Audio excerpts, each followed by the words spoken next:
بسم اللہ الرحمن الرحیم۔ تو آج میں کتاب کی تھوڑی سی سمری ایکسپلین کرنے جا رہا ہوں جس کا نام ہے مین سرچ فار میننگ۔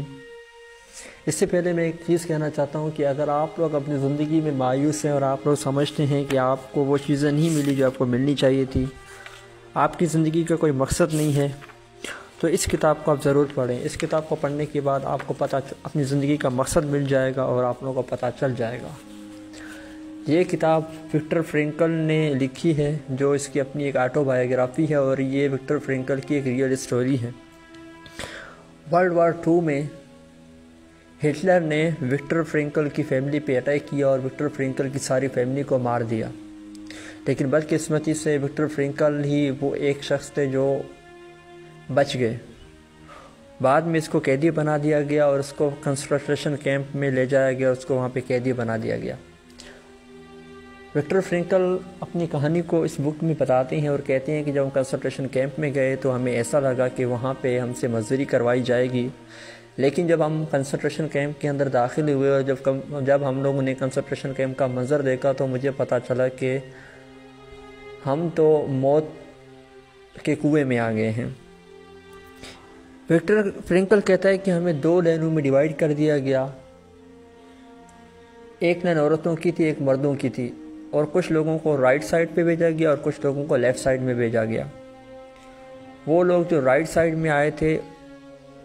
وہ ایکٹیو لوگ تھے اور ان کو کنسنٹریشن کیمپ میں رکھا گیا، اور جو لوگ لیفٹ سائڈ میں بھیجے گئے تھے وہ بیمار تھے اور ان کو زندہ گیس چیمبر کے اندر جلا دیا گیا۔ وکٹر فرینکل کہتا ہے کہ میری قسمت اچھی تھی کہ میں نے خود کو ایکٹیو دکھایا اور میں رائٹ سائڈ پہ چلا گیا، لیکن وہ لوگ جو لیفٹ سائڈ میں گئے، جو بیمار تھے، جو ایکٹیو نہیں تھے، ان کو گیس چیمبر میں زندہ جلا دیا گیا۔ وکٹر فرینکل کہتا ہے کہ ہم سے ہمارے سارے ڈاکومنٹس وغیرہ چھین لیے گئے اور ہمیں ننگا کر دیا گیا اور ہماری باڈی کے سارے بال کاٹ دیے گئے اور ہمیں صرف جوتے دیے گئے پہننے کو۔ اس کے بعد ان لوگوں نے ہم پہ کچھ ترس کھایا اور ہمیں کچھ پھٹے کپڑے بھی دے دیے گئے اور ہم سے گدھوں کی طرح وہاں کام کروایا گیا اور ہم پہ بہت زیادہ ظلم کیا گیا۔ ہمیں وہاں پہ ایسے رکھا جا رہا تھا جیسے ہم جانور ہیں۔ ہمیں کھانے کو پراپر چیزیں نہیں دی گئیں، ہمیں پینے کو پانی نہیں دیا جا رہا تھا، ہمیں ترسا کے چھوٹے چھوٹے کھانے کے بریڈ ہمیں دیے جا رہے تھے۔ کہتا ہے کہ ہمیں ایک ایسی کوٹھی میں بند کر دیا گیا جہاں پہ ہم 8 لوگ تھے اور ہمیں صرف 2 کمبل دیے گئے، اور وہ کمبل بھی ہمیں پورے نہیں آ رہے تھے۔ 8 بندوں کو 2 کمبل کیسے پورے آ سکتے تھے؟ کہتا ہے کہ وہاں پہ اگر کوئی بھی مسٹیک کرتا تو گارڈز اس کو بہت زیادہ مارتے تھے، پیٹتے تھے۔ لوگ اپنی زندگی سے اتنے تنگ آ گئے تھے کہ آدھے لوگوں نے تو خودکشی کر دی، آدھے لوگوں نے خود کو مار دیا، آدھے لوگ تو اپنی زندگی سے مایوس تھے، لیکن کچھ قیدی ایسے تھے جن کو اپنی زندگی کا مقصد ڈھونڈنا تھا اور وہ اس آس پہ جی رہے تھے کہ کوئی آئے گا اور انہیں بچا لے گا۔ وکٹر فرینکل کہتا ہے کہ میری ملاقات ایک ایسے ڈاکٹر سے بھی جو کہہ رہا تھا کہ یہاں پہ کوئی بھی میڈیسن وغیرہ نہیں ہے، اگر تم لوگ خود کو بیمار قرار دو گے یا خود کو ایکٹیو نہیں دکھاؤ گے تو یہ لوگ تمہیں گیس چیمبر بھیج دیں گے جہاں تمہیں زندہ جلا دیا جائے گا۔ اگر تم لوگ اپنی زندگی کو جینا چاہتے ہو تو خود کو ایکٹیو دکھاؤ، کیونکہ ان لوگوں کو بیمار لوگوں کی ضرورت نہیں ہے۔ تو ہم لوگ بیمار ہونے کے باوجود، بہت سے قیدی بیمار ہونے کے باوجود، ہمارے ہاتھ پاؤں کی جو چھالے ہیں وہ چھالے آ گئے تھے ہمارے ہاتھ پاؤں پہ، اور ہمارے جسم جو ہے نا ہڈیوں کا ڈھانچہ بن گیا تھا، لیکن کیا کرتے، ہمیں پھر بھی کام کرنا تھا، کیونکہ اگر ہم خود کو بیمار قرار دیتے تو وہ ہمیں گیس چیمبر میں ڈال کے زندہ جلا دیتے۔ تو وکٹر فرینکل کہتا ہے کہ میری آنکھوں کے سامنے ہر دوسرے دن نہ جانے کتنے لوگ مر رہے تھے، کتنے قیدی میرے سامنے مر رہے تھے بخار کی وجہ سے، بیماری کی وجہ سے۔ ہر دوسرے دن میرے سامنے 10 سے 15 قیدی مر رہے تھے، اور ہر کوئی اسی آس پہ ہوتا تھا کہ اگلی کس کی باری ہوگی، اگلی موت کس کی آئے گی۔ وکٹر فرینکل کہتا ہے کہ ہم لوگ اکثر راتوں کو بیٹھ کے یہ سوچا کرتے تھے اور یہ باتیں کرتے کہ جب ہم اس کنسنٹریشن کیمپ سے نکلیں گے تو ایک بار ہم پھر ملیں گے اور ہم ایک اچھا سا کھانا کھائیں گے۔ ہم اپنی بیویوں کو یاد کرتے تھے کہ ہماری بیویاں ہمیں سال میں دیکھیں گی تو وہ کیا محسوس کریں گی ہمارے لیے۔ تو جب یہ باتیں ہوتی تھی تو مجھے میری بیوی کی بہت یاد آتی تھی، اور اس کی یادیں ہیں جو مجھے زندہ رکھی ہوئی تھی، اور میں سانس پہ جی رہا تھا کہ کوئی نہ کوئی آ کے ہمیں اس کنسنٹریشن کیمپ سے نکال دے گا۔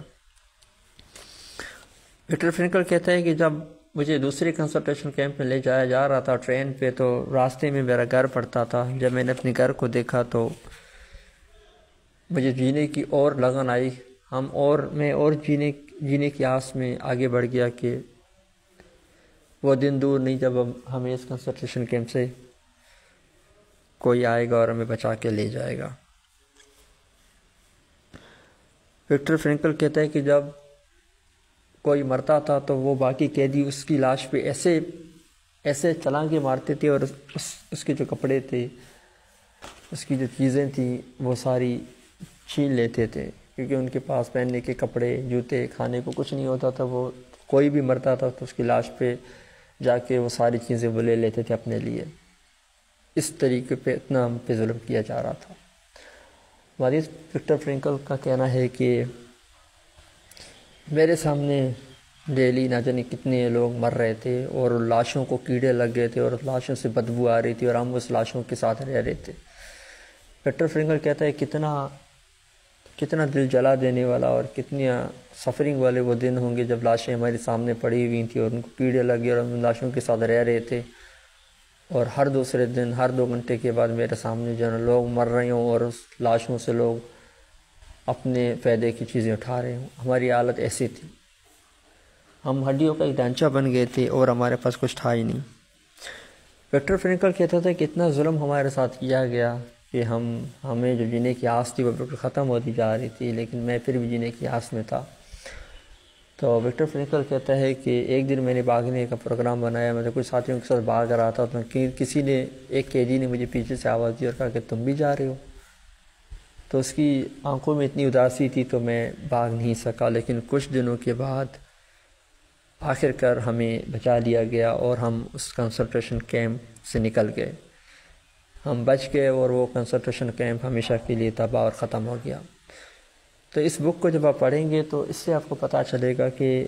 وکٹر فرینکل کہتا ہے کہ اپنی زندگی کے اندر جینے کا مقصد ڈھونڈو۔ یہ مت سوچو کہ زندگی آپ سے کیا چاہتی ہے، بلکہ آپ یہ سوچیں کہ آپ زندگی سے کیا چاہتے ہیں۔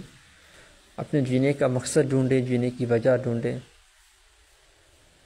تو ہی آپ کو جینے کی وجہ مل جائے گی۔ اور سفرنگ ہر کسی کی زندگی میں ہوتی ہے، بس انسان کو اسے فیس کرنا آنا چاہیے۔ تو یہ تھی آج کی کتاب، اس کو آپ ضرور اپنی زندگی میں ایک بار پڑھیں، بہت کچھ آپ کو سیکھنے کو ملے گا۔ تو ملتے ہیں ایک اور اچھی سی بک سمری کے ساتھ، تب تک اپنا بہت زیادہ خیال رکھیے۔